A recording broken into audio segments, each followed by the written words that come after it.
à toutes et à tous dans ce webinaire. J'espère que vous allez bien en ces temps un peu complexes, même si on voit enfin le bout du tunnel, presque.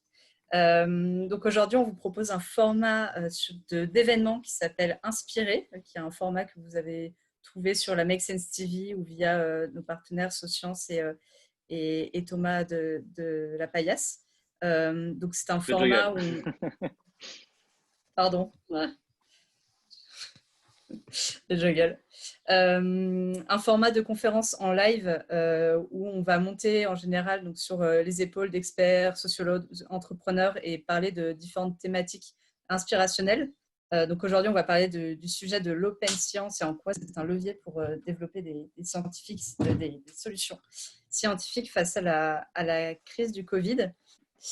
Bonjour à toutes et à tous, je suis ravie d'être avec vous cet après-midi pour vous présenter la session d'aujourd'hui. Donc effectivement, je m'appelle Roxane, je travaille chez Socience. Rapidement aussi, Socience, c'est une entreprise sociale dont la mission en fait consiste de rapprocher deux mondes, ceux de la recherche scientifique et celui de l'impact sociétal. Concrètement, ça se traduit, on accompagne les industries, les entreprises, mais aussi les instituts de recherche, les agences de financement de la recherche, pour justement comment faire en fait, pour mettre à profit toute cette compétence, cette expertise scientifique au profit de projets d'innovation et de recherche à impact. On a notamment un programme d'Open Innovation de Futurof sur lequel on aura l'occasion de revenir pendant la session dont l'objectif est justement de faire émerger des collaborations de recherche multi-acteurs, donc ouverts sur la société pour répondre à des enjeux sociétaux. Alors, pour ce qui nous intéresse aujourd'hui, vous avez peut-être déjà fait le lien finalement entre la science et le contexte actuel de l'épidémie de Covid-19. On a en effet un système de recherche scientifique qui, en France et partout dans le monde d'ailleurs, est actuellement fortement mobilisé pour, mieux comprendre le virus et pour ensuite développer des solutions thérapeutiques. Et ce qui est assez intéressant, on trouve chez Socience que la façon finalement dont est mobilisé le système de recherche est assez révélatrice des enjeux en fait, qui traversent le système de la recherche scientifique en France et encore une fois partout dans le monde. Et donc du coup, on a voulu faire cette série Science versus Covid-19 et on est très content de le faire avec Make Sense pour justement explorer avec les intervenants ces différents enjeux à la lumière en fait, de la crise. Donc la session de cet après-midi, c'est le deuxième épisode de la série Science versus Covid-19. Vous pouvez retrouver le premier épisode qui était autour de tout ce qui était représentation et relations avec les microbes sur notre chaîne YouTube. On vous enverra le lien dans le mail récap si vous voulez écouter aussi le premier épisode et réécouter le deuxième épisode. Alors, pour cette deuxième session, effectivement, on a voulu s'intéresser aux dynamiques open science. Alors, l'open science, très rapidement, c'est un mot, on va dire, parapluie qui regroupe pas mal de pratiques assez différentes, des approches différentes, mais finalement qui ont toutes pour commun cette dimension en fait, d'ouverture, donc l'idée d'ouvrir la recherche scientifique. Donc, on y croise plusieurs pratiques, plusieurs mots. Vous avez l'open access, par exemple, qui concerne l'accès libre aux publications scientifiques, l'open data, qui va être plutôt sur l'accès aux données de recherche. Et par exemple, dans le contexte de la crise actuelle, on a différents jeux de données qui sont mis justement à disposition de tous sur des plateformes en ligne. On a aussi l'open source et on a aussi le versant collaboratif de l'open science, l'aspect sur lequel on va vraiment se concentrer durant la session.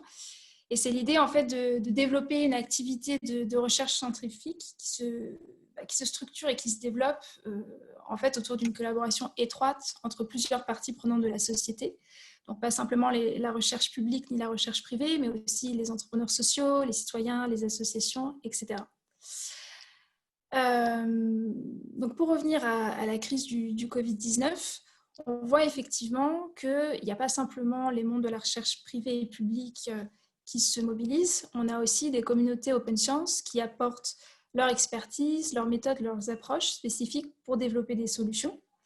Et donc l'idée de la session, dans un premier temps, c'est effectivement de voir comment ces communautés open science et ces approches open science peuvent contribuer à l'effort de recherche pour trouver des solutions face à la crise. Et l'idée est aussi aller plus loin, parce que finalement, ces communautés open science, elles n'ont pas attendu la crise pour se structurer. Et ça va être aussi un peu en fait, la question centrale qu'on a envie de poser tout au long de la session, c'est pourquoi ces nouvelles pratiques se révèlent en fait intéressantes en général, pas simplement pour régler la crise actuelle, en quoi elles sont intéressantes, pertinentes pour répondre à une multitude d'enjeux sociétaux. Et en fait, se demander aussi si effectivement la situation actuelle, la crise actuelle peut être une opportunité et un moyen de mettre davantage en lumière ces pratiques et de les ancrer plus fortement dans la façon de faire de la recherche à l'avenir. Alors, pour parler de tout ça, je suis très contente de pouvoir échanger avec du coup Thomas Landrin, qui est notre premier intervenant, qui est le cofondateur de Joggle, Just One Giant Lab, et Johan Malinge, qui est responsable des programmes d'Open Innovation The Future of chez Socience. Merci à tous les deux d'avoir accepté de participer à la session. Avant qu'on commence l'échange, donc l'idée c'est que la session soit interactive, la plus interactive possible, que vous puissiez aussi poser vos questions aux intervenants.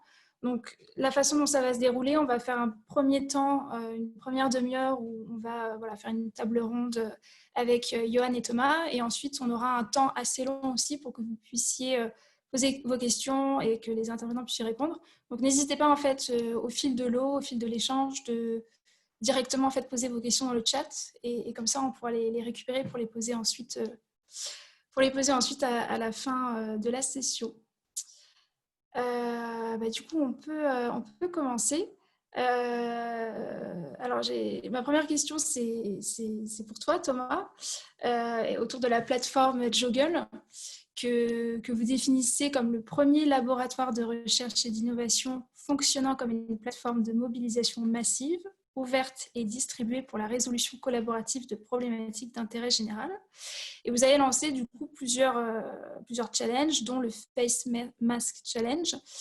Est-ce que du coup tu peux nous en dire un petit peu plus effectivement sur ces différents challenges qui ont été lancés sur la plateforme et surtout finalement quel est l'intérêt et les bénéfices à mobiliser ces communautés open science pour répondre à une crise à laquelle la crise qu'on traverse aujourd'hui?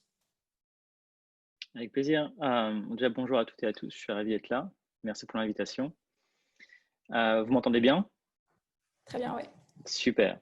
Et, alors, en effet, donc Joggle, qui est une plateforme, Joggle.io, qui a été lancée par l'association Just One Giant Lab il y a maintenant un peu plus de 8 mois, pour objectif de faciliter la mise en relation de porteurs de projets scientifiques et technologiques d'intérêt général avec des contributeurs bénévoles. L'enjeu ici étant de permettre à des projets qui n'auraient pas pu bénéficier d'un accompagnement classique par des institutions académiques ou par tout simplement ne bénéficiant pas en fait, de la possibilité de bénéficier d'un modèle économique porteur qui pourrait en fait permettre au projet d'être accompagné par une entreprise, de pouvoir en fait tout de même se développer et donc de diversifier les types de problématiques qu'on peut toucher et surtout en fait derrière d'accélérer la mise en place de ces projets, d'autant plus que ceux-ci derrière donnent naissance à des connaissances qui sont elles-mêmes ouvertes et à des outils qui sont open source. Donc on crée du commun. Et alors pourquoi on l'a créé, c'est que tout simplement parce qu'à un moment donné, on s'est rendu compte qu'il y avait énormément de sujets, énormément de sujets qui ne pouvaient pas être touchés de manière classique, et que en fait, finalement, la recherche a besoin de pouvoir être décloisonnée. Elle a besoin d'être interdisciplinaire, elle a besoin aussi de pouvoir faire appel à des compétences et à des sujets qui ne sont pas forcément dans le milieu académique. Et donc, c'est permettre de partir du terrain immédiatement, de partir en fait de ce qui nous touche le plus directement en tant que citoyen, et donc de permettre à chacun de pouvoir prendre l'initiative. Et tout ça derrière, en fait, en permettant ce qu'on fait, c'est qu'on accompagne en fait ces différents acteurs, ces différents individus, pour qu'ils puissent utiliser la méthode scientifique. Donc, on a une plateforme qui permet en fait de créer un projet, de créer un profil, de donner en fait de partager ses compétences, mais aussi en fait de trouver facilement en fait des collaborateurs, de pouvoir proposer un projet en peer reviewing. Donc, on passe en revue, on utilise les mêmes codes ici que dans le monde académique, qui permet en fait de garantir en fait qu'un projet est d'une qualité en fait qui est minimale en fait pour être réutilisé par la suite. Sauf que encore une fois, on ne fait pas appel uniquement aux chercheurs.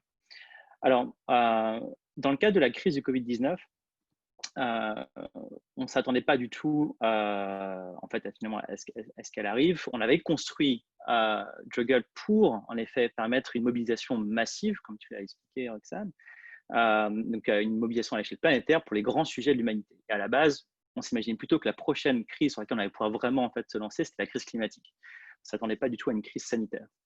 Et donc, la plateforme était elle-même très jeune. Elle est encore en bêta d'ailleurs. Si vous êtes dessus, même si elle est stable et elle est utile, on ne s'attendait pas en fait à une mise à l'échelle de cette plateforme et de son utilisation avant au moins plusieurs mois. Donc, arrivé fin février, là où clairement en fait les chiffres parlaient d'eux-mêmes et il était clair que la France allait devoir se prendre en fait la vague de plein fouet, que les institutions allaient être dépassées. À l'époque, ce qui manquait, c'était surtout des tests de diagnostic. Et ces tests de diagnostic coûtaient à la fois cher, il n'y en avait pas assez. Et pour moi, la question, en tant qu'ancien chercheur en biologie et puis aussi en pratiqué le biohacking pendant très longtemps, la question était simple, est-ce qu'on peut fabriquer des tests de diagnostic nous-mêmes? Est-ce qu'on peut mobiliser en fait des gens pour pouvoir fabriquer des tests low cost en open source et qui puissent être fabriqués localement?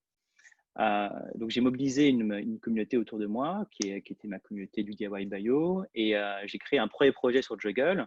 On a commencé à travailler ensemble et en fait, très rapidement, ça fait traîner de poudre et on s'est retrouvé à non plus travailler seulement sur les tests de diagnostic, mais sur finalement tous les sujets qui sont reliés de près ou de loin en fait, au Covid-19 en ce qui concerne en fait, on va dire la maladie en tant que telle, c'est-à-dire la prévention de la maladie, le diagnostic de la maladie et le traitement de la maladie, avec une approche à la fois scientifique mais aussi d'innovation. Donc on n'est pas on va à la fois en fait essayer de mieux comprendre et aussi de mieux répondre en fait à la maladie, à la crise.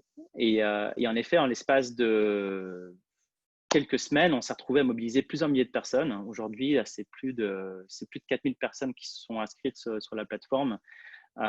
Et aujourd'hui, c'est plus d'une centaine de projets liés au Covid-19 qui ont été montés.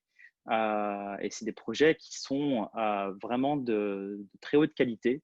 Moi-même, en fait, je suis très impressionné en fait, par le niveau en fait, qui sont atteints par ces projets, qui sont des projets tous réalisés par des personnes qui ne se connaissaient pas avant, qui se sont rencontrées et à la fin, eh bien, on crée des équipes. On peut voir ça en fait dans l'esprit hackathon, sauf qu'ici, en fait, on ne fait pas ça sur 2 jours, on fait ça sur plusieurs mois. Et donc, ça permet vraiment au projet de naître, parfois en fait aussi d'être mis de côté quand on voit qu'ils ne répondent pas tout à fait en fait, au problème, et surtout en fait de se mélanger. Et donc, tu parlais du challenge Face Mask Challenge. On a lancé ce challenge-là parce qu'on s'est aperçu qu'il y avait beaucoup de personnes qui travaillaient sur des masques de protection personnelle. Et il y avait une envie de la part de la communauté maker de pouvoir s'emparer en fait de ce sujet, évidemment, parce que c'était une des manières pour eux de contribuer efficacement en fait à cette crise. Le problème, c'est que la plupart de ces masques, de ces designs, clairement, n'avaient jamais été testés, n'avaient jamais été validés en fait, par une autorité sanitaire.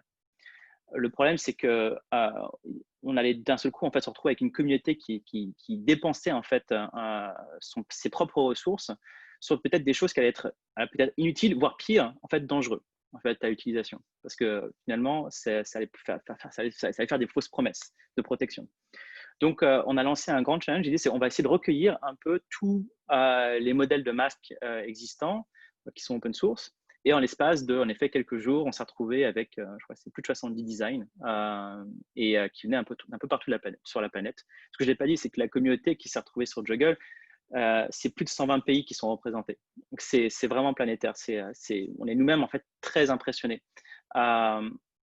Et donc, on a fait un partenariat avec la PHP dans le but, justement, de faciliter le test et la validation de dispositifs médicaux ou de matériel de protection.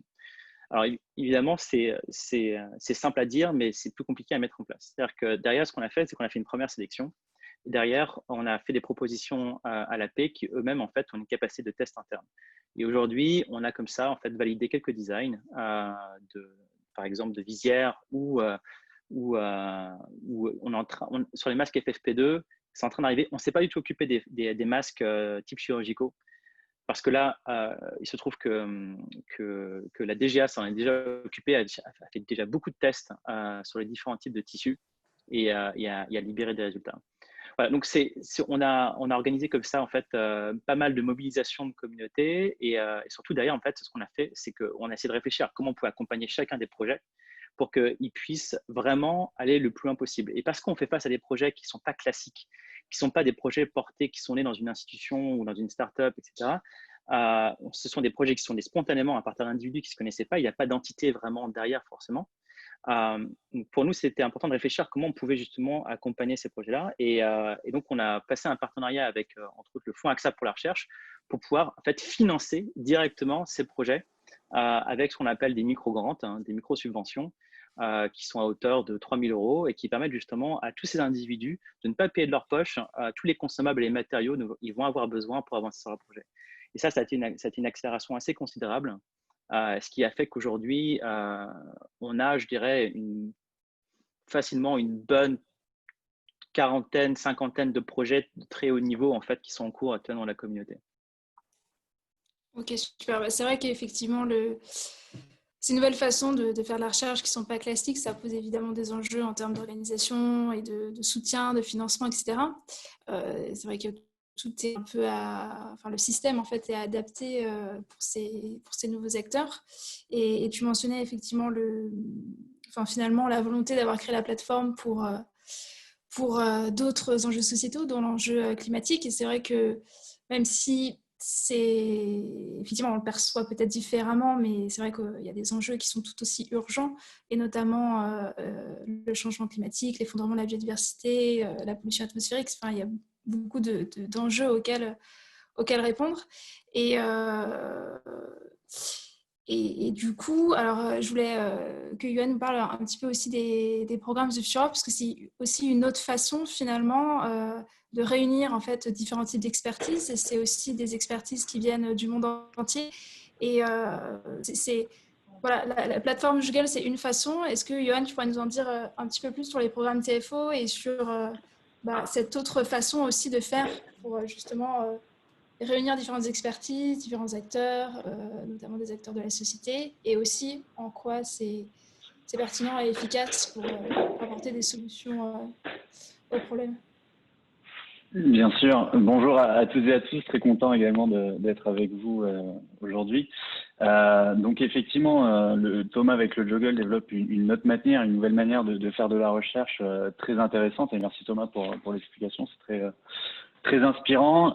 Nous, chez Socience, effectivement, on a développé une autre manière encore, une troisième manière, qu'on appelle les programmes The Future Of, donc qui sont des programmes d'open innovation.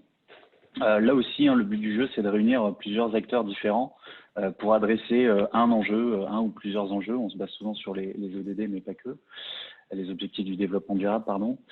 Et donc, sur une thématique problématique précise qu'on va venir définir, ça doit être une problématique assez, on va dire, spécifique pour pouvoir réunir les bonnes compétences autour d'un sujet, mais pas trop spécifique non plus pour ne pas se fermer les portes sur l'innovation et les projets qu'on va venir développer.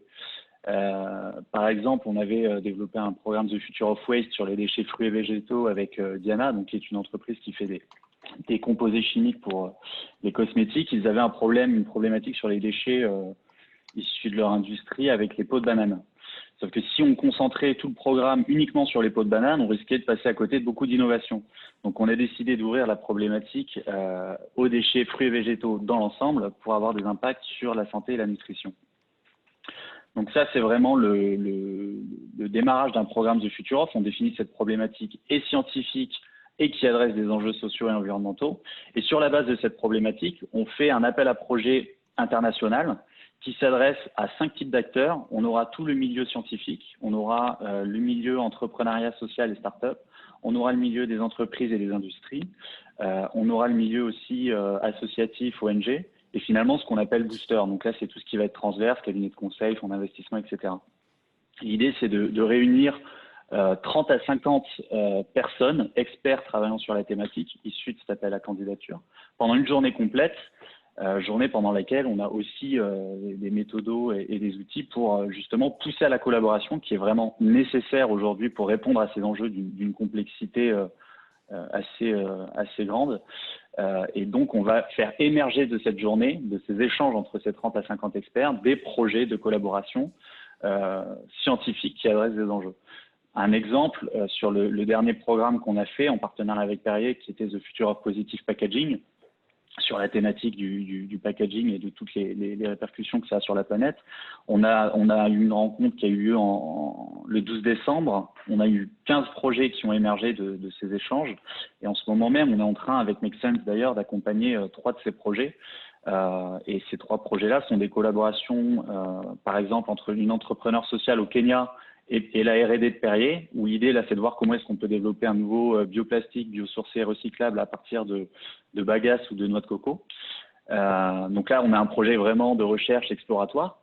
On a un deuxième projet qui est une collaboration entre une start-up parisienne et l'innovation de Perrier. Donc là, c'est vraiment… on a une start-up qui a une solution sur marché. Ce sont des fûts flexibles à la base destinés aux brasseurs artisanaux. Et là, l'idée, c'est de voir comment est-ce qu'on peut réinventer le delivery model de Perrier, puisqu'on remplirait directement les fûts de la boisson et qu'on dispatcherait directement dans les bars et les restaurants. Donc, ça devient très intéressant.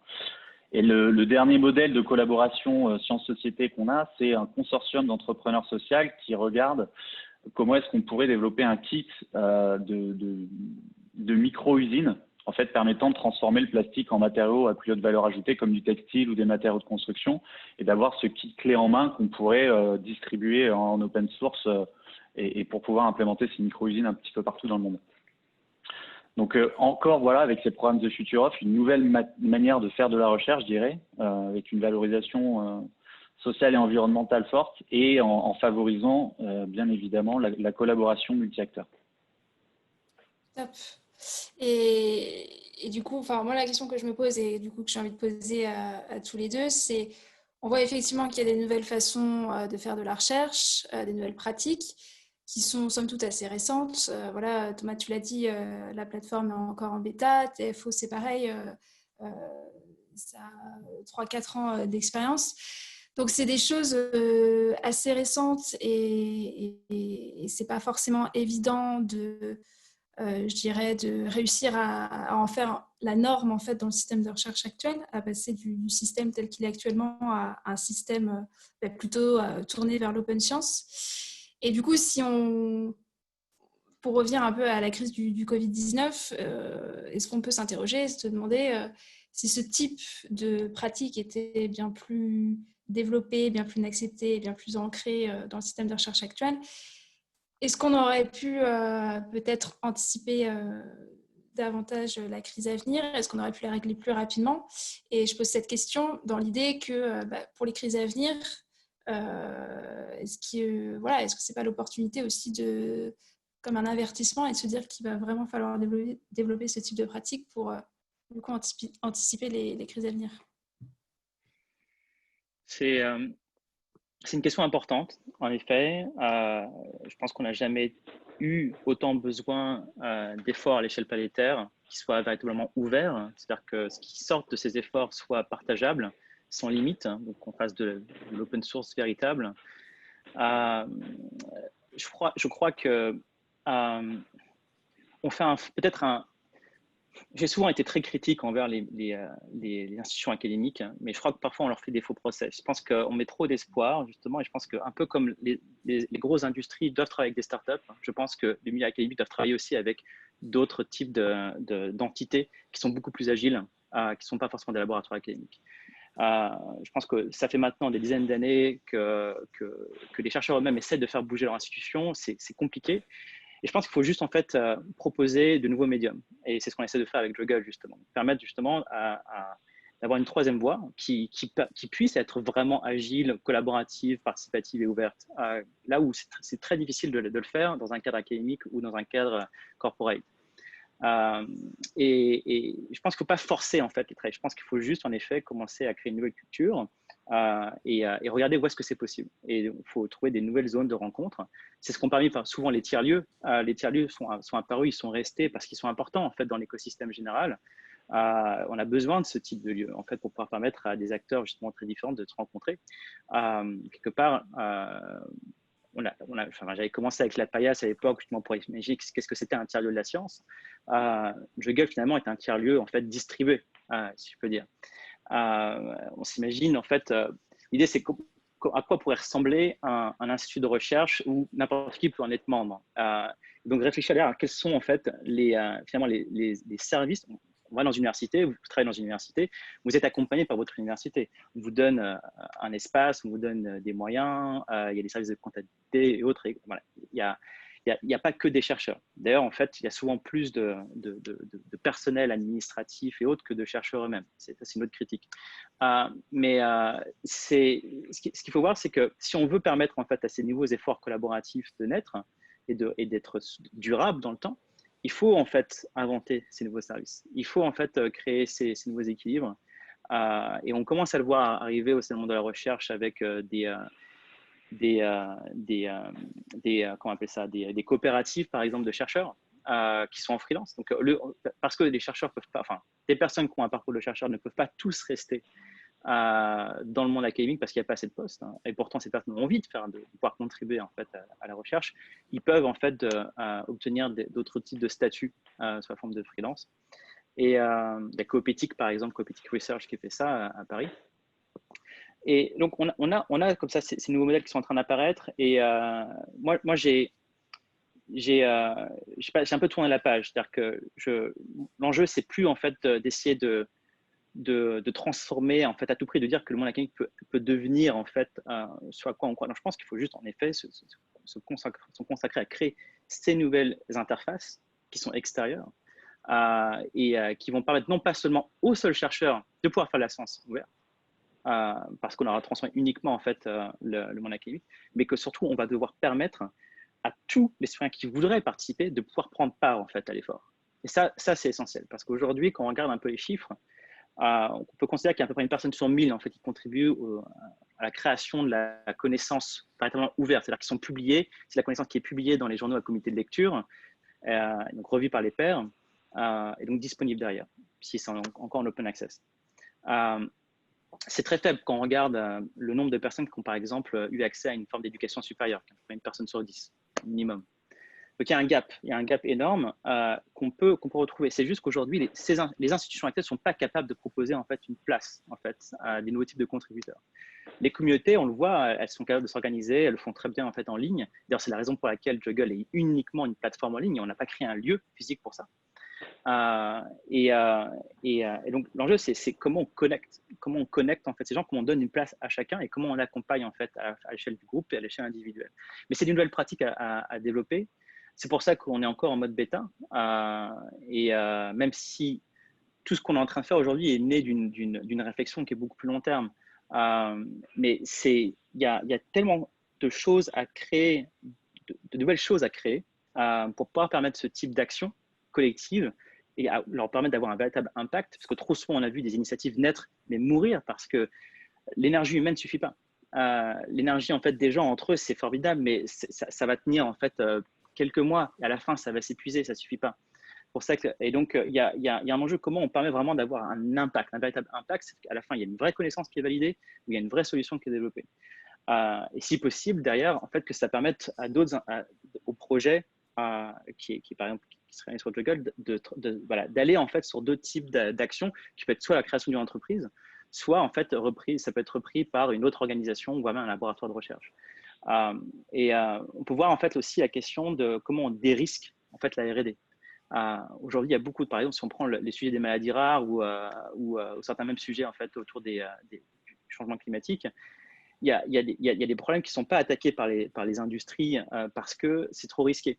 Ça demanderait en fait beaucoup trop de R&D, trop long terme. Ça serait pas, l'argent en fait de la R&D n'est pas mis dessus. Si on est en mesure, alors que c'est important, si on est en mesure en fait de mettre des gens ensemble, un cas bénévole, parce que c'est d'intérêt général, qu'à la fin ce qui est produit est ouvert, donc récupérable, eh bien on est en mesure en fait de dérisquer justement la R&D, comme ce qu'on voit dans le milieu du software, où créer en fait un nouveau software, une nouvelle application, c'est extrêmement simple. Le coût il est dérisoire parce que toutes les briques technologiques sont déjà là. Et donc, il suffit juste en fait d'avoir un peu de formation. Il suffit de faire un bootcamp en quelques mois. On a appris un peu à coder et on récupère en fait ce qui a déjà été créé par les autres. Et d'un seul coup, on a un prototype. C'est pas encore possible ça en fait dans le monde de la deep tech et de la science en général. Mais on est en train d'y parvenir. C'est un peu le but. Mais voilà, il y a encore du travail. Voilà, donc il y a encore toutes ces briques là en fait à mettre en place et ça va prendre encore un peu de temps, mais en tout cas on est en train d'y parvenir. Okay, je rebondis rapidement sur ce que vient de dire Thomas. Merci d'ailleurs. Ça touche aussi la question de remettre la science dans le débat citoyen, que la science soit réappropriée par le citoyen, les citoyens pour remettre en question et décider aussi qui et comment est financée la recherche aujourd'hui. Si on rentre dans le détail, elle repose aujourd'hui sur une valorisation à critères principalement économiques. Et l'idée, comme l'a dit Thomas, c'est qu'aujourd'hui, il y a plusieurs méthodes de recherche qui sont expérimentées, de l'open science, de l'open innovation, de l'open data, etc. Et l'idée, c'est de voir comment est-ce qu'on peut développer des méthodes de recherche reposant sur d'autres critères de valorisation, comme la prise en compte, par exemple, des enjeux sociaux et environnementaux. Et donc, c'est l'idée aussi de toutes ces méthodes-là, de prouver que ces méthodes fonctionnent et peuvent fonctionner de manière participative, collaborative, etc. Et puis derrière, sur la vision long terme, il y a aussi la question de comment est-ce qu'on intègre ça dans le système de recherche actuel pour pouvoir ancrer ça dans le long terme. Donc, c'est changer le système, c'est changer les lois, etc. Ok. Top. Mais du coup, ça fait lien avec ma question suivante. Effectivement, il va falloir encore du temps pour structurer tout ça. Et est-ce que du coup, on pourrait voir dans la crise actuelle du Covid-19 qui met en lumière notamment ces nouvelles communautés, ces nouvelles pratiques, est-ce que ça peut être Il y a beaucoup de discours aujourd'hui sur plus rien ne sera jamais comme avant et du coup, qui voient un espèce de potentiel de transformation dans cette crise de la société et des modèles, etc. Est-ce qu'on, d'après vous, est-ce qu'on peut penser que la crise actuelle peut être une opportunité justement pour accélérer le développement de ces pratiques, d'accélérer effectivement les différentes pratiques autour de l'open source? C'est clair. C'est le meilleur cas de figure, entre guillemets, en fait, que la science ouverte pourrait imaginer. C'est lorsque une crise qui ne concerne pas seulement un pays, mais la planète entière, et pousse justement à la réaction et on va dire, la transfiguration en fait, des processus habituels, et devoir en fait, juste se poser la question de OK, c'est pas en fait comment je dois le faire, c'est à la fin à quoi ça sert, et comment on obtient en fait un impact immédiat. Donc, ça oblige les gens en fait, à se poser de nouvelles questions qui ne se posaient plus probablement. Et ça, c'est extrêmement bénéfique.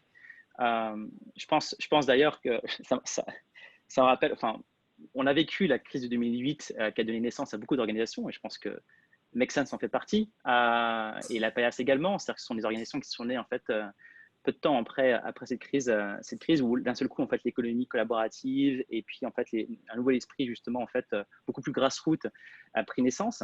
Je pense que suite à cette crise, on va voir en fait à la fois la naissance de nouvelles initiatives, surtout l'installation en fait d'une nouvelle culture en fait, probablement du partage et de la collaboration. Et même c'est pas justement ça, c'est juste se poser la question en fait de chacun de nos actes. Moi, je prends souvent l'exemple j'habite à Paris. Et voilà, je fais du vélo maintenant depuis 1 an et demi. C'est mon unique moyen de transport. Et j'ai pu voir à quel point certains éléments ont eu un impact considérable sur l'usage du vélo pour les Parisiens. Et lorsqu'il y a eu les grèves massives à Paris en décembre, eh bien, ça met tout le monde au vélo. Mais lorsque les grèves se sont arrêtées, les gens ont continué à faire du vélo, même si c'est l'hiver. À un moment donné, en fait, il faut une grève qui vienne bousculer nos habitudes pour nous faire comprendre que je vais essayer ça. Et une fois qu'on a essayé, on s'est dit mais en fait c'est pas pire qu'avant, voire même en fait c'est plus intéressant. Et c'est juste que le coût de transformation en fait individuel, il est parfois trop élevé à passer en fait, et on dit non, j'ai pas envie de le faire, et pourquoi je le ferais. Et là d'un seul coup en fait on se retrouve en fait à faire des choses qu'on n'aurait jamais fait auparavant, à tester des nouvelles pratiques et pourquoi pas les garder. Et on va le voir avec le télétravail. Je pense qu'aussi la manière dont on organise nos événements, le fait de se dire à chaque fois oui il faut que j'aille à Pékin ou à Singapour, voilà, c'est pour aller faire juste un événement à rencontrer les gens. Non, mais en fait, on peut faire ça en ligne. Donc ça, je pense que la manière dont on a de travailler, évidemment, ça ne touche pas en fait tous les modes de travail. On va dire surtout en fait les pratiques intellectuelles vont être grandement touchées et affectées, et je pense bénéfiquement. Et la recherche en fait partie. Et je pense que pour moi, l'idée en fait de concentrer absolument tous les cerveaux dans un seul endroit physiquement, etc., fait de moins en moins de sens. Par exemple, je suis un grand critique moi du projet Paris-Saclay. Je trouve que amener en fait tous les cerveaux en dehors en fait d'un centre culturel en fait qui est Paris, c'est juste en fait oublier à quel point en fait la science est influencée aussi par la vie de tous les jours. Et c'est couper justement les citoyens de la science, de la recherche. Et ça va exactement dans le sens inverse de ce qui se passe actuellement dans les autres grandes capitales du monde, où on vient remettre en fait la science au cœur en fait, des centres-villes pour créer ce mélange. Et donc je pense qu'au même titre qu'il y a des gens qui commencent à se dire bah, finalement je peux peut-être aller travailler, continuer à faire mon travail, mais sans rester dans une grande ville, je peux aller à la campagne, ça ne change rien, je fais du télétravail. Je pense que là aussi, en fait, l'idée de se dire, on n'a plus besoin de concentrer en fait les cerveaux. On peut, en fait, alors ça dépend, il faut parfois avoir accès à des laboratoires, ça dépend des travaux, mais de se dire que on peut avoir potentiellement des plus petits laboratoires qui sont un peu plus distribués et qui du coup sont peut-être parfois plus en lien avec des problématiques territoriales. Et donc d'avoir en fait du coup une meilleure distribution presque en fait finalement d'un service public ici, qui est la recherche. Yes. Est-ce que Johan, tu veux ajouter quelque chose avant qu'on passe aux questions? Bah, très rapidement, parce que Thomas a évoqué pas mal de points sur lesquels je suis aligné. Je dirais simplement que effectivement cette crise a montré que c'était possible d'avoir un niveau de collaboration à très haut niveau dans tous les sens et en télétravail dans des circonstances qu'on n'avait pas imaginées jusque-là. Donc là, tous les voyants sont bien pour qu'on puisse continuer et accélérer ce genre de recherche. Maintenant, il faut saisir l'occasion et que ce soit concrètement mis en place partout dans le monde, quoi. Donc faire parler de ces initiatives, les disséminer, etc. Yes. Alors, je vous propose qu'on passe il nous reste un peu moins de 20 minutes, donc je vous propose qu'on passe à la session de questions-réponses. Donc, on a déjà une première question de Marie. N'hésitez pas, si vous avez des questions, à les poser dès à présent dans le chat. Du coup, la question de Marine, je me demande comment s'organise un projet de recherche open science. Vous avez parlé de solutions de diagnostic ou R&D pharma. Comment développe-t-on ce type de solution en biologie, par exemple, qui nécessite des financements importants? C'est une très bonne question, Marine. La biologie, en fait, ne coûte pas si cher que ça. C'est souvent, en fait, un a priori.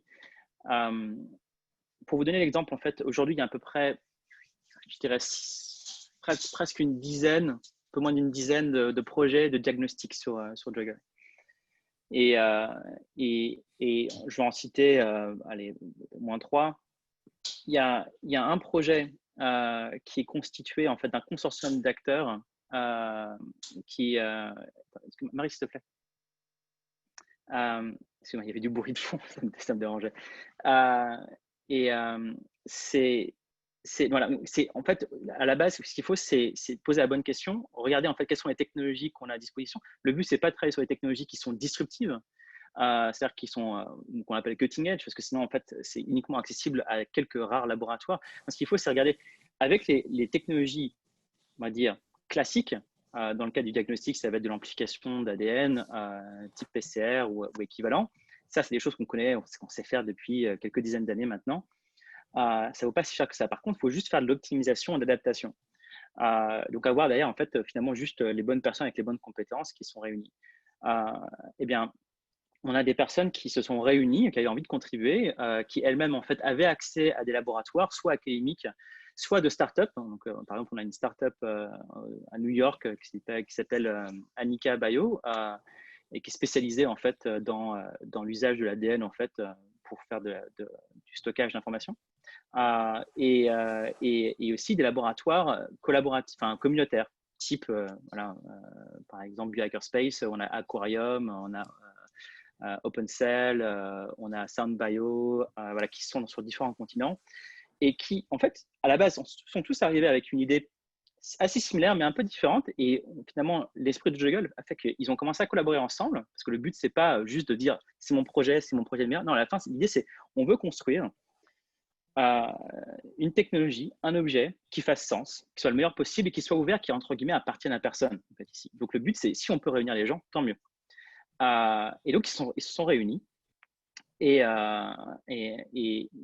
aujourd'hui, en fait, sur un des projets, on a, c'est facilement une quinzaine de personnes qui collaborent. On a même une personne de la CDC, qui est l'autorité américaine justement sur les maladies infectieuses, qui fait partie du groupe. Hein. Et donc, ça nous donne la possibilité une fois que le prototype du test en fait a été réalisé, je crois que c'est bientôt le cas, elle va pouvoir être testée sur des échantillons humains au sein en fait du laboratoire du CDC pour le valider.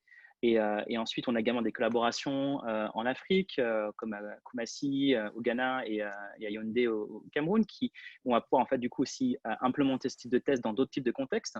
Donc en fait, on a des collaborations internationales qui permettent en fait d'aller adresser chaque point en fait du sujet, qui sont adressés en amont. On fait un peu la liste, chacun en fait se sépare un peu les tâches à réaliser.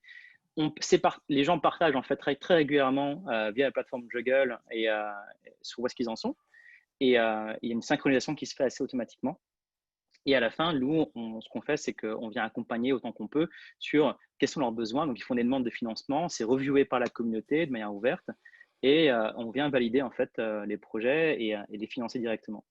Et en fait, ça va assez vite, parce qu'à la fin, sur les tests de diagnostic, c'est des financements qui sont seulement de quelques milliers d'euros en termes de consommables et de matériaux, quand on n'a pas de machine à acheter. Je veux dire, qu'on a déjà en fait des machines à disposition. Et même parfois, les machines typiquement PCR, il y a des machines aujourd'hui qui sont très peu chères.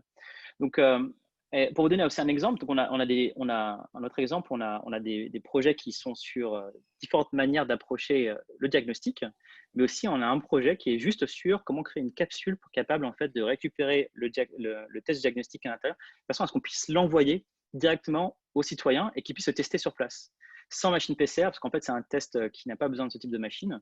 Et donc on est en train de mettre en place justement ces fameuses briques open source, qui fait que si ça fonctionne pour le Covid-19, en fait, ça pourra fonctionner sur pratiquement, j'ai envie de dire, toutes les autres maladies infectieuses et autres. Donc, jusqu'à présent, ça n'avait jamais été fait. Il n'y a pas vraiment, en fait, on va dire, d'approche open source en biotech à ce niveau-là, on va dire, sur les tests diagnostiques. Là, ce qu'on est en train de faire va pouvoir permettre, en fait, de mettre en place une fondation pour continuer ce travail-là après la crise du Covid-19 sur d'autres types de maladies. Et également, en fait, sur les autres technologies sur lesquelles les gens travaillent, comme les pousses seringues, par exemple, open source, ou les respirateurs. Top, merci beaucoup. Alors, il y a Ewen qui demande quel est le nom du projet exactement. Je crois que c'était le premier projet que tu as décrit. Alors, les noms de projets ne sont pas forcément faciles à retenir. Mais par exemple, vous avez un projet qui s'appelle Corona Detective, si je me souviens bien. Vous pouvez aller directement, je vais vous taper en fait l'adresse du site de Juggle. Ah mince, attendez, c'est pas la bonne. Je tape trop vite. Hop. Voilà. Si vous allez sur app.juggle.io, vous avez en fait, c'est ouvert, donc il n'y a pas besoin de s'inscrire même en fait c'est comme sur Wikipédia pour consulter les informations. Pour regarder les projets. Si vous voulez interagir avec les projets ou rejoindre les projets, il faut vous créer un profil. Et là, on vous demande vos compétences, etc. Mais vous pouvez regarder un peu et vous abonner au projet pour suivre en fait les updates, les mises à jour. Top. Est-ce qu'on a d'autres questions sur Juggle ou sur les programmes The Future of ou sur les pratiques d'open science en général? En attendant peut-être que vous formuliez vos questions, on parlait justement effectivement de l'opportunité de la crise à justement s'en servir comme levier pour ancrer davantage ces pratiques. On pourrait du coup peut-être voir avec vous deux quel type de stratégie on peut mettre en œuvre au-delà de continuer déjà le travail que vous faites. Est-ce que il y a des stratégies un peu complémentaires qu'on peut mettre en place, du lobby politique, comment on fait aussi pour finalement diffuser, pour répliquer en fait les modèles. Est-ce qu'on pourrait imaginer, quel type de stratégie de dissémination Si vous avez pensé à ça, ce qu'on pourrait mettre en place. Complètement. Donc, en effet, il y a un enjeu de mobilisation, de pouvoir expliquer que c'est possible en fait de participer. Trop souvent, en fait, disent mais attends, la recherche, la science, ça me concerne pas, c'est compliqué. En fait, pas du tout. C'est juste une question en fait de type d'action en fait à réaliser, de type de besoin. Et puis, il suffit pas en fait de réussir de premier coup. C'est comme si on se mettait à la pâtisserie du premier coup, on va forcément rater son gâteau. Voilà, il y a un effet d'entraînement, il faut s'y mettre et on finit par y arriver en fait, et on finit par être content de ce qu'on fait. Donc ici, l'enjeu, c'est de donner en fait l'opportunité aux gens d'avoir cet effet d'entraînement. De dire, il ne faut pas forcément que je passe 8 ans dans les couloirs de l'académie pour pouvoir avoir un titre de docteur et enfin pouvoir faire la recherche. Non. Donc, il y a un enjeu, en effet, de communication, d'engagement. Il ne faut pas que ce soit… c'est quoi le mot? Ça ne faut pas que ça fasse peur, quoi. Et je crois jusqu'à présent, ça a plutôt bien marché puisque l'engouement est réel. Parce que justement, on ne se présente pas comme un institut académique, à mon avis. Ça, c'est mon avis personnel. C'est qu'on a tout fait justement pour pas se dire on est la tour d'ivoire habituelle, on va surtout regarder vos diplômes et faire bien attention en fait, si vous avez bien publié. Non, on s'en fiche de tout ça. On s'en fiche de savoir en fait quel école vous avez fait, même si vous avez un diplôme ou quoi que ce soit. Ce qu'on veut savoir, c'est quoi vos compétences réelles, c'est quoi votre expérience, et derrière, il y a des tâches pour tout le monde. Vous pouvez contribuer. Et en effet, là, on voit en fait le cas de la crise du Covid-19, mais nous, par exemple, ça fait 1 an qu'on bosse là sur un grand programme qu'on va lancer cette année qui va être dédié à l'Afrique pour pouvoir permettre justement d'accompagner des communautés locales pour faire la science ouverte et participative et l'innovation open source. Là où c'est justement très important d'avoir des technologies qui sont facilement partageables, qui puissent adresser justement les différents objectifs de développement durable. Il y a un enjeu en effet comment on mobilise ce type de communauté et pour ça en fait il y a un enjeu de s'adapter aussi au contexte culturel local. Donc on travaille surtout en fait avec des hubs locaux qui connaissent en fait les problématiques locales, parce que ça sert à rien que nous on pense à une problématique, dire ouais on va travailler là-dessus. Non, c'est pas notre boulot. Notre boulot, c'est de faciliter, d'écouter en fait de quoi les gens, en fait, les communautés ont besoin, et ensuite de mettre en place les outils et l'accompagnement nécessaire en fait avec nos partenaires pour que ça puisse se faire. Et donc on crée vraiment cette interface entre les gens qui sont sur le terrain, qui font les choses, qui ont des demandes, etc. Et on vient justement, je vois une question de comment on fait pour avoir une revue par les pairs. En effet, c'est-à-dire qu'on a mis en place un système de peer reviewing en fait des résultats. Donc n'importe qui peut venir proposer des résultats ou une méthode en fait à être reviewée par les experts de la communauté. C'est ce qu'on fait justement pour la sélection des micro-grants. Pour être sélectionné et être autorisé d'obtenir un micro-grant chez Juggle, il faut être reviewé par la communauté. Et la revue se fait de manière transparente, c'est-à-dire que les gens déposent en fait leur application, leur candidature sur la plateforme et tout le monde peut le lire. Et à côté de ça, évidemment, on a toutes les institutions, les organisations qui peuvent être des institutions publiques. D'ailleurs, on a fait un partenariat avec l'AFD dans ce programme de l'Afrique. On a des institutions privées, des fondations comme le Fonds AXA pour la recherche ou la Fondation Vinci. Et puis les entreprises, on a fait un programme précédemment autour de la vaccination avec Sanofi, qui du coup, passe par nous pour pouvoir permettre en fait de voir eux ce qu'ils ne seraient pas capables de mettre en place, c'est-à-dire créer en fait un engagement communautaire et créer des projets open en fait aussi facilement. Et pourtant, qui viennent répondre en fait à un enjeu qui eux les intéressait à la base, c'est justement de voir se développer un set d'outils de connaissances qui va pouvoir ensuite alimenter un écosystème général. Top.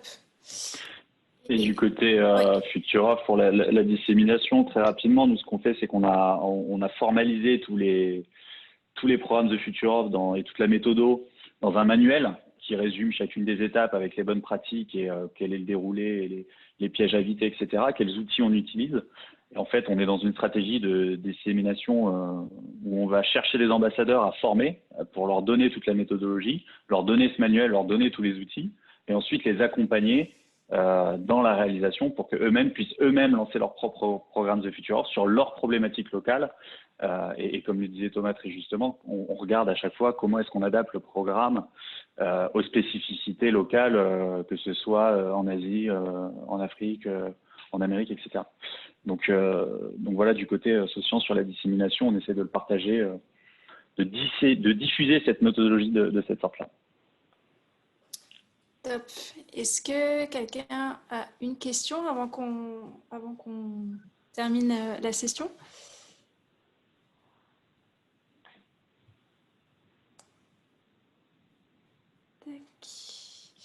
Alors peut-être s'il y a une dernière, enfin avant qu'une question, peut-être une dernière question apparaisse, je vous mentionne juste Léa qui vient de mettre le lien sur le chat, effectivement.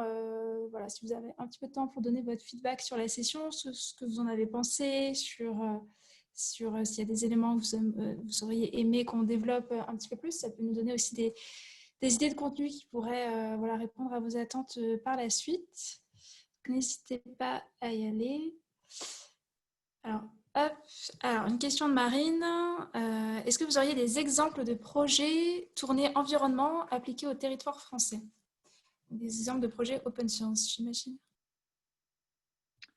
Alors, des exemples de sciences participatives environnementales, il y en a beaucoup. D'ailleurs, c'est souvent même la majorité. C'est un peu d'où vient un peu cet esprit de la science participative, par exemple d'observation de la biodiversité. Il y a pas mal de programmes du Muséum, par exemple, qui sont faits dans cette direction, le Muséum d'histoire naturelle de Paris. Il y a ce sont des programmes qui sont importants parce que ce sont des actions en fait qui nécessitent en fait de multiples opérations d'observation en fait en parallèle. Et les chercheurs ne seraient absolument pas assez nombreux en fait pour réaliser ce type de travail. Et donc c'est assez naturellement en fait que la science citoyenne en fait s'est orientée vers ce type de pratique d'observation, l'utilisation en fait de compétences, on va dire naturelles de l'homme en fait, d'observation, d'analyse en fait spatiale par exemple, avec des jeux aussi comme Foldit pour répondre à des enjeux scientifiques. Il y a un autre enjeu, c'est comment on permet en fait de développer des technologies, par exemple, qui permettraient justement de mettre à l'échelle ce type de pratique d'observation. Donc, par exemple, on a des initiatives comme Astrolabe Expédition qui vont travailler sur des petits kits en fait d'analyse de l'eau, par exemple, de l'eau marine pour salinité, turbidité, pH, ce type de choses, voire même en fait la possibilité de faire des analyses planctoniques que les plaisanciers peuvent installer sur leur bateau et ainsi en fait avoir une vision un peu plus distribuée de l'information présente en fait dans les océans. Et ça c'est très important parce que ça apportera toujours plus de résultats que d'avoir juste une machine très sophistiquée qui a un seul point dans l'espace. Donc ici, la multitude est en fait un bien fondamental. Donc, mais encore une fois, on fait face en fait à des technologies, à des méthodes qui seraient pas possibles en fait de développer dans un cadre de start-up ou d'entreprise, parce que le modèle économique est tout sauf clair derrière, et qui seraient probablement difficile à justifier en fait dans la plupart des cas dans le monde académique, parce que les sciences citoyennes en fait sont pas très très bien accompagnées en fait par les agences nationales de recherche, parce que justement en fait sont vues de manière trop restrictive sur certains types de pratiques.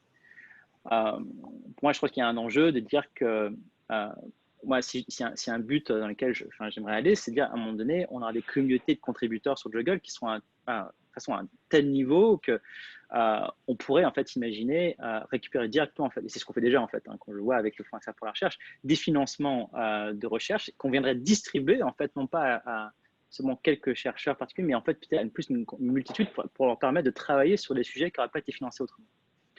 Et je le vois, la plupart des projets qu'on finance avec Juggle sont des projets qui n'auraient jamais reçu en fait, un soutien institutionnel. Alors pour terminer, on va prendre les deux questions. Alors la question de Mitty Pour approfondir le sujet, si on a des ressources, on va vous envoyer un mail récap d'ici quelques jours avec l'accès à l'enregistrement et puis on vous mettra effectivement quelques références pour creuser le sujet. Et on peut terminer sur la question de Lou qui se pose une question autour en fait, de l'image de la science ouverte par les autres chercheurs qui sont effectivement dans des pratiques plutôt classiques et pas dans ce type de pratique. Quelle stratégie on pourrait mettre en place pour effectivement changer cette image de la science ouverte vue parfois comme pas sérieuse parce que ça inclut des non-scientifiques et elle nous fait part effectivement de son expérience dans son université où l'idée était de mettre en place un peu ces pratiques de sciences ouvertes et ça n'a pas été forcément reçu de façon très positive par des chercheurs qui font de la recherche un petit peu plus classique. Est-ce que vous auriez quelques éléments pour clôturer la session sur cette idée Je trouve ça assez Alors, normal. nous, ce qu'on fait… Vas-y. Ok, merci Thomas. Nous, ce qu'on fait dans les programmes de FutureHop, du coup, pour éviter cet aspect-là, c'est la manière dont est construite la problématique scientifique est vraiment l'axe qu'on va prendre et qu'on va dresser tout au long d'un programme. Cette problématique-là est construite avec, de fait, des scientifiques pour les embarquer dès le début et construire vraiment quelque chose de crédible d'un point de vue et qui fait sens, surtout, d'un point de vue scientifique. Et de cette manière-là, vu que ça conditionne tout le reste du programme, on n'a pas ce genre de situation qui peut effectivement être problématique.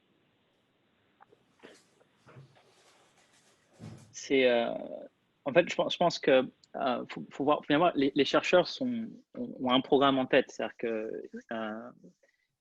eux, ce qu'ils voient, ce sont leurs objectifs en fait en tant que finalement aussi personnes qui ont une carrière, et qui doivent répondre en fait à des enjeux institutionnels et puis aussi de réputation qui sont définis en fait par des critères qui sont eux-mêmes définis en fait par les agences de notation en fait, et de financement de la recherche.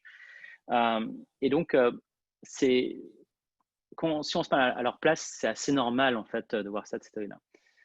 Je pense que des manières en fait les plus efficaces, c'est justement de faire des preuves de concept extérieures, de ne pas attendre en fait que les chercheurs en fait changent d'avis. De toute façon, ils sont trop concentrés sur leur propre sujet. C'est pas une règle générale. Il y a de très nombreuses exceptions de chercheurs qui font de la science ouverte et des sciences participatives, qui sont ouverts à ce type de pratique, surtout dans la jeune génération. Et je pense que il ne faut pas aussi voir en fait science ouverte comme étant juste je fais de la science avec des amateurs. Science ouverte, c'est avant tout en fait le partage en fait des informations, y compris entre chercheurs, de façon à ce que ça puisse être lu en fait par l'ensemble des citoyens. C'est aussi la possibilité de faire rentrer des non-chercheurs dans un travail, dans des travaux. Et par non-chercheur, c'est pas forcément dire en fait quelqu'un qui serait pas formé en fait à une pratique scientifique ou d'ingénierie par exemple. Il y a très nombreuses personnes qui ont en fait ce type de bagage intellectuel et qui sont pourtant en fait qui sont pas utilisés.